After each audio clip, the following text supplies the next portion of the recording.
Well, good afternoon. It's just 1:15 on Monday the 17th of January. I've come over to the lake to do a spot of carping, and I know we had a frost this morning. We didn't yesterday. My garden pond's not been frozen, but I've got here today and the lake is frozen, the majority of it. It's all frozen over. I've got a section in front of me here. There's a little bit further up that isn't frozen over, and over the other side it isn't either. So I wasn't really expecting that. I was just going to have a couple of hours this afternoon, warmest part of the day, see if I could catch something. I think probably the best thing to do is I'll head over to the swims on the other side and give it a go across there for a couple of hours. I've made the drive over here, so I might as well, hadn't I?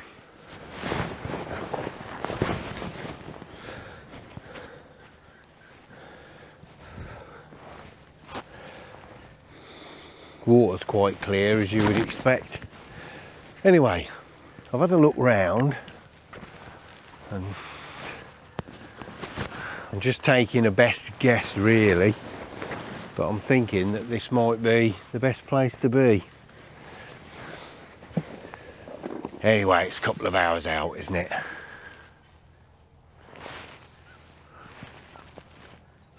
Well, at least I'm in the sun round here, so it's quite nice and pleasantly warm. That breeze that's blowing down's a bit keen.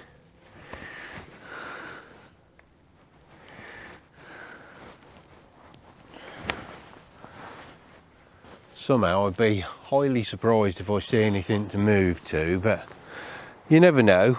In that last hour or so before it gets dark, something may well show itself.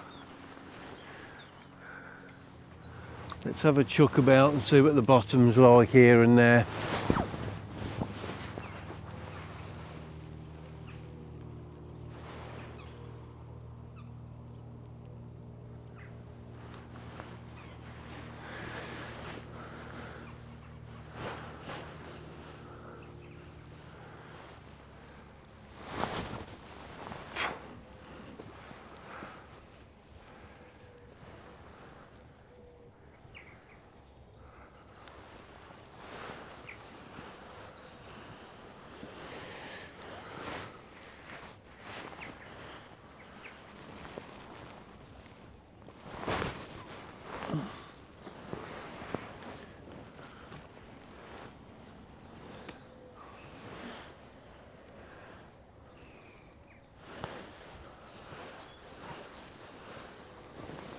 I'd put a little fake boilie on the hair deliberately to keep the hook popped up off the bottom while I'd have led around, and I'm now going to change that because I'm not fishing with that today. I've been using these quite a bit just of lately on the canal to get around the crayfish problem. They've worked quite well, to be honest, but I'm not using that today. I'm using something else.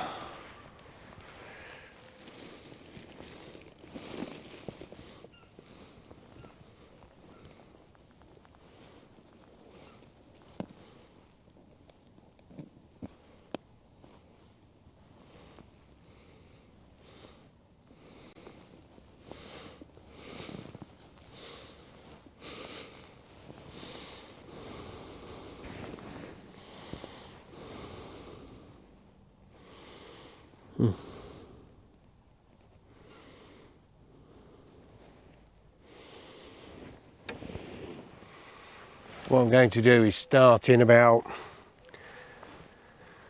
20 yards out, and then I will work my way across the lake and fan cast across the lake, try and find something.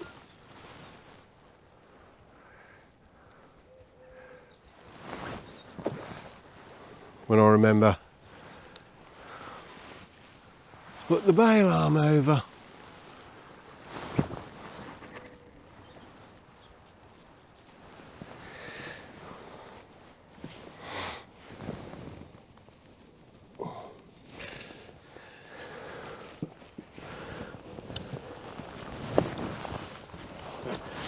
Mind you, I reckon today I'll probably settle for a roach.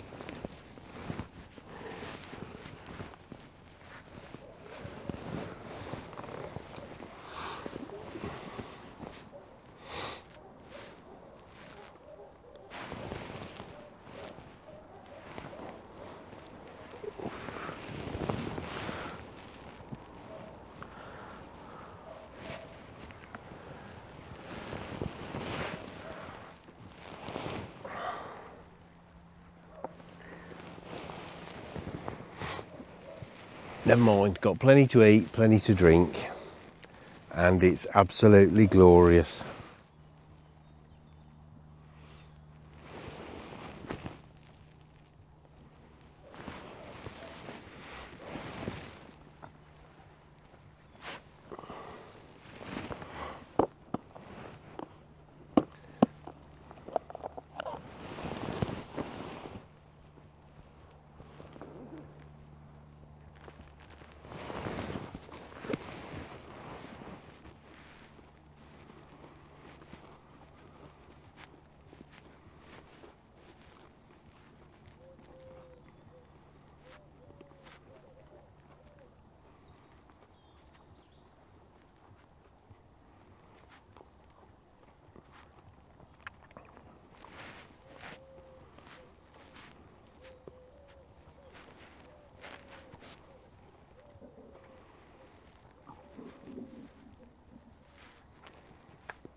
Blimey, I'm having to take a coat off, it's that warm.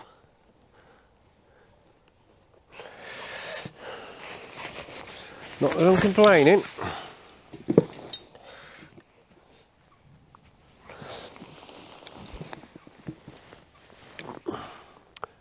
Right, what I've been doing is I've been casting out round the lake. I've been setting the stopwatch for about 15-minute intervals. If I haven't had a bite within 15 minutes, I've moved it to another spot, and I'm going to keep working my way round. As I said, I started off about 20 yards in front of me, and I've done a fan cast all this direction. I've gone out a little bit further now, another 10 yards or so, and I'll repeat the process, and I'm going to work my way all across this clear water here, and hope that I'll perhaps just drop it on something's head and it's willing to have a grab at it and feed.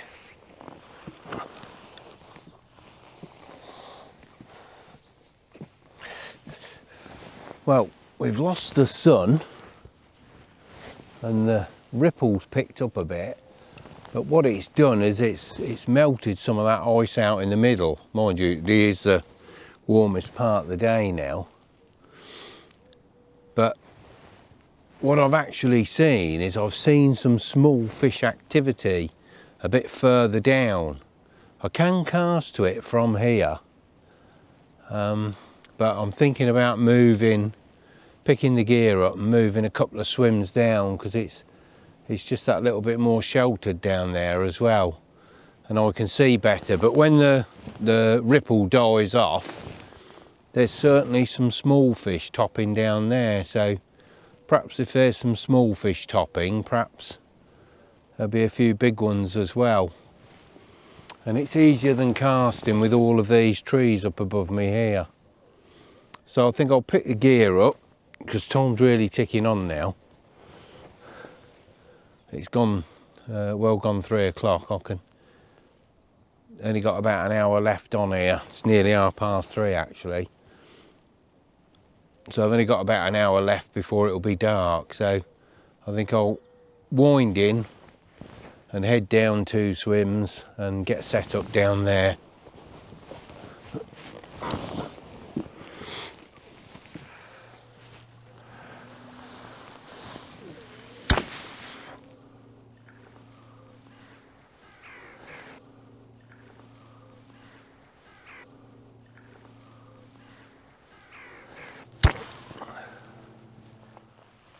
although there's ice 10 yards all along that bank over there,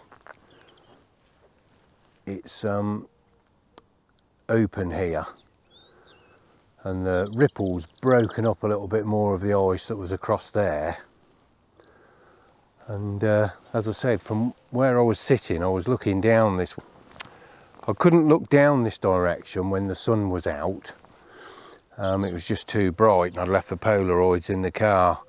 But once it dipped down, I could see small fish topping just down by here.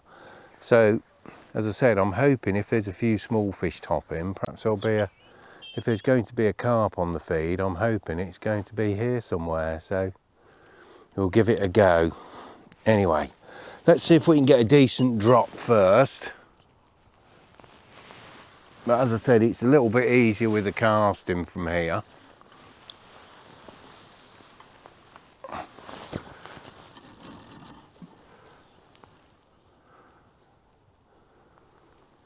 Right. Let's try that.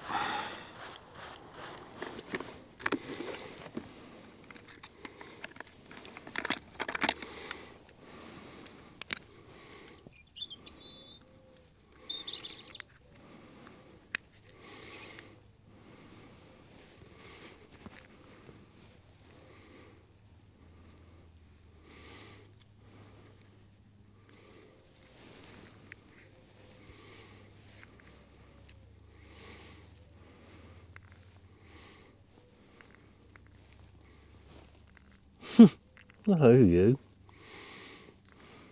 Little dropping right on my bag there.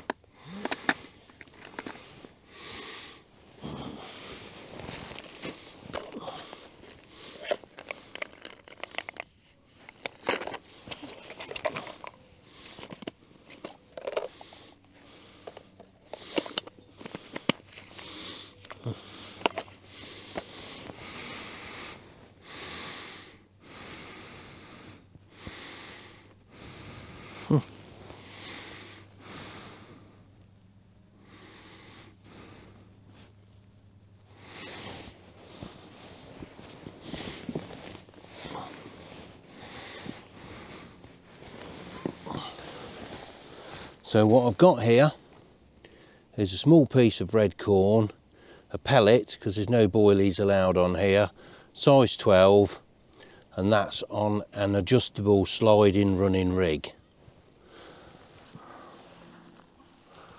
And on that I've got a little fast melt PVA bag. Right,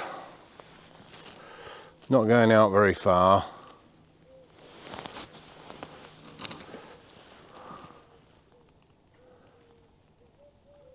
Yeah, that feels all right.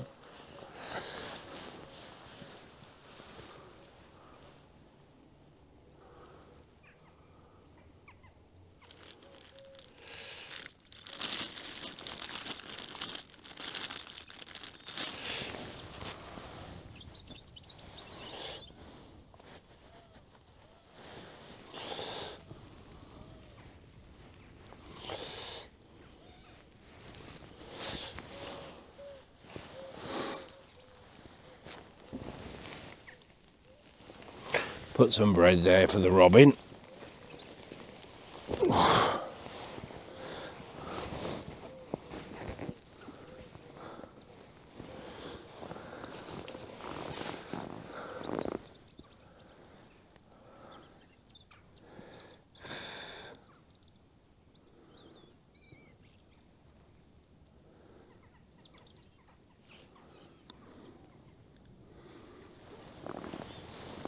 Yeah, you're lovely, aren't you?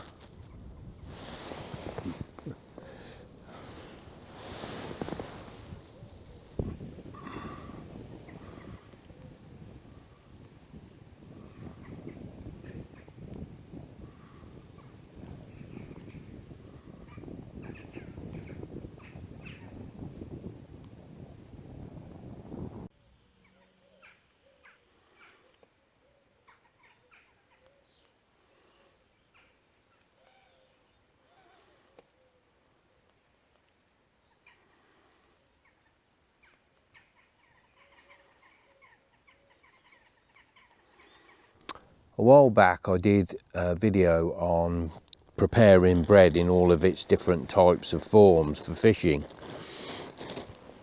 paste and flake and so on.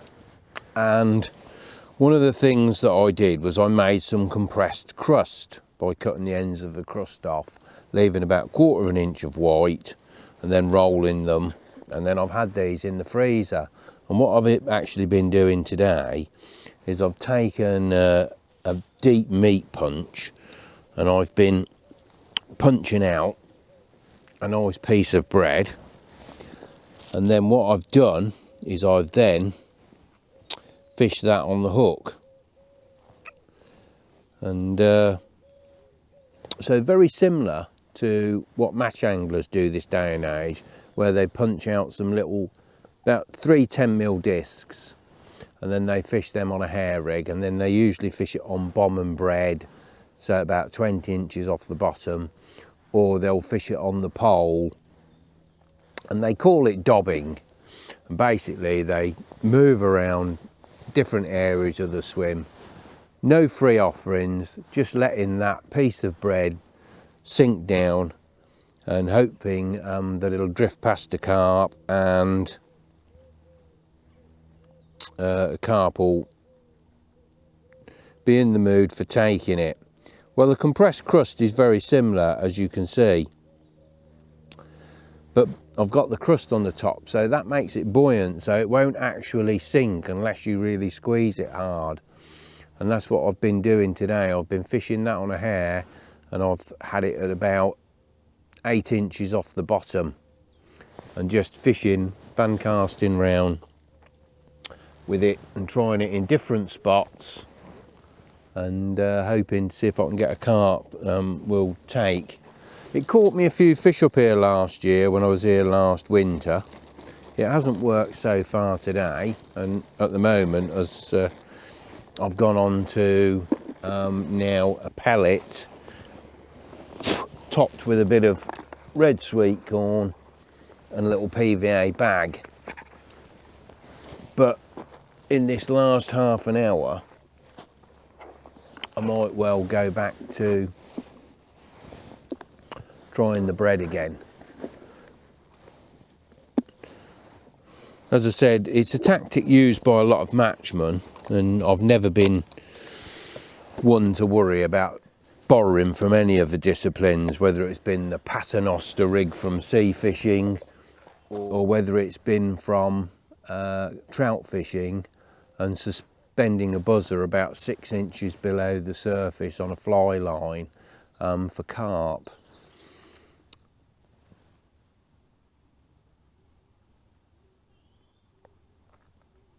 But the suspended baits are nothing new, and I can go back to about 2007 when Bob Church did an article, I think it was in Course Angling Today.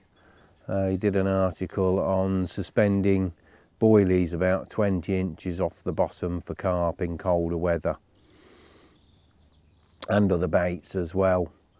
But if you go back to the days of Mr. Crabtree, there was another book called Mr. Cherry and Jim, if I remember rightly, and he did a similar thing with an idea by the Carp Catchers Club, where they took a bit of crust and loaded it with paste so that it only just sank, and so didn't sink down into the silt or the weed. So, like most things, there's nothing new in angling, but it's bread and butter for match anglers this time of year.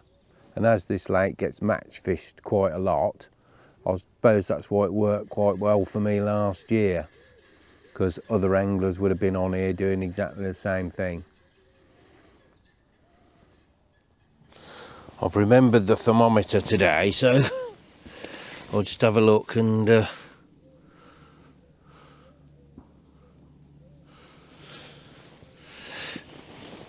see what temperature the water is.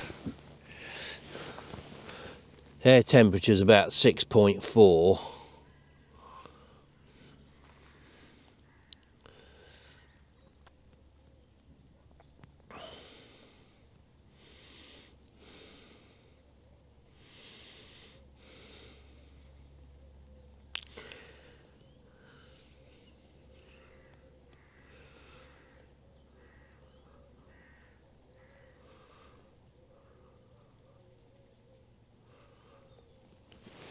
water temperature's 3.3, so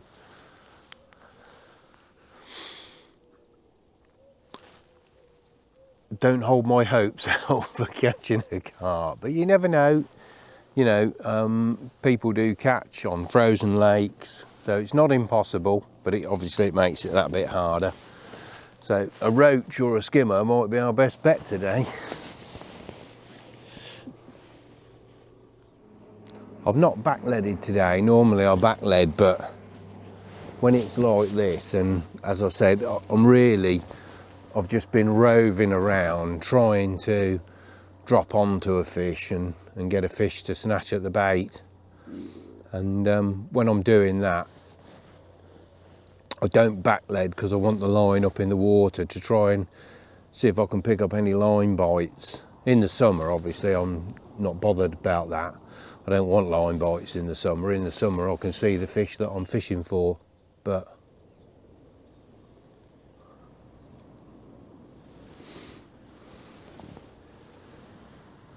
in the winter, it's all about trying to find something. And I know somebody will write to me and say you could get a deeper pro, and yes I could. And I could wander over the lake with a deeper pro if I wanted to, but I don't really want to be honest.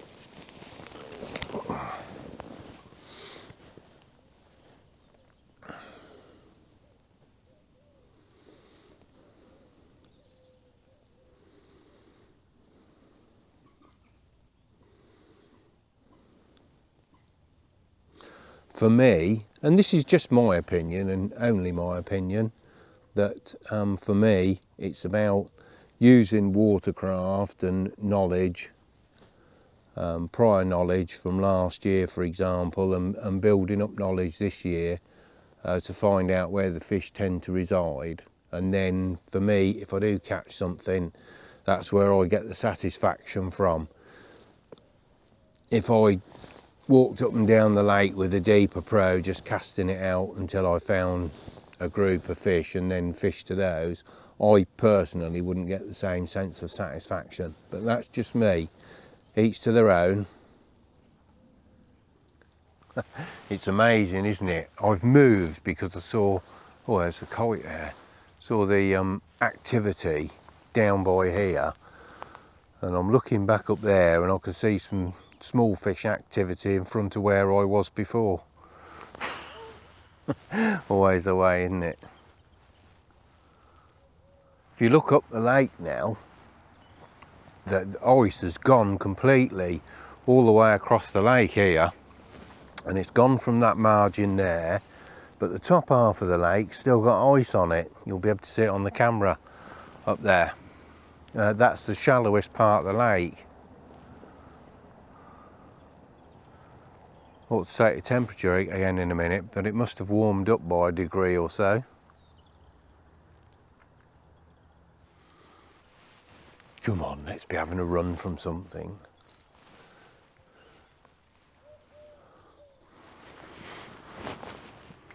Right, it's just coming up to 20 past 4. It'll be dark in about 10 or 15 minutes. I've seen a little bit of small fish activity further down, but I have seen some in front of me as well, but I haven't seen any signs of any carp anywhere. Mind you, I wasn't really expecting to, but you never know. There's always one mad one that will jump out now and again. But anyway, I've had an absolutely smashing time. It's been great to get out and get a bit of fresh air. As I said, the temperature's going up over the next few days after tonight, so by the time we get to next week, the lake temperature should have gone up a degree or two. So I'll come back next week and have a try. I think I'll pop down the river in between then and do a bit of roach and chub fishing down the river, I think, and then come back to here. Anyway, to quote Thomas Edison, or to paraphrase Thomas Edison, he said, I have not failed 10,000 times. I've successfully found 10,000 ways that will not work. And that's the way I look at it. Whenever I come out, if I blank, I blank. I've got no shame in it. Everybody blanks every now and again. And today the tactics haven't worked, but hopefully when I come next time they will do. We shall see. Anyway, I'm going to end the vlog here. I've started packing all my seats and everything up. I'll get some other bits and bobs packed away. I'll hang on for about 15 minutes till it gets dark, and then I shall be away. Obviously, if I catch anything, it'll definitely be on the end of the vlog, but I'm not holding out any hopes at the moment. But as you can see, beautiful sunset, absolutely lovely. Until the next time, thanks for watching and all the best with your angling.